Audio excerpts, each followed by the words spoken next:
Dulu-dulu zaman kerajaan alam Melayu, belum wujud lagi negara macam Malaysia, Thailand atau Singapura seperti sekarang. Pada masa tu, setiap kawasan dia ada kerajaan dia yang masing-masing. Tapi ada satu persoalan yang timbul. Macam mana kita nak tahu sesebuah kerajaan sebagai negara bangsa?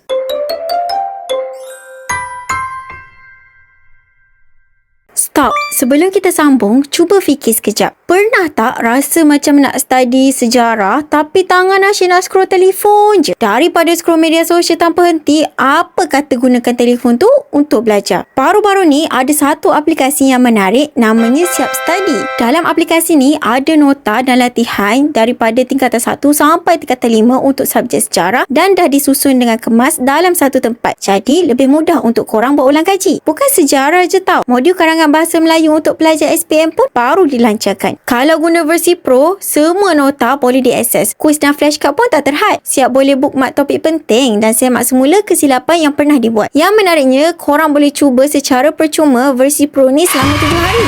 Dan sebenarnya, harga versi Pro kurang daripada 75 sen sehari. Lepas tu, kalau korang nak batalkan langganan pun boleh dibuat bila-bila masa.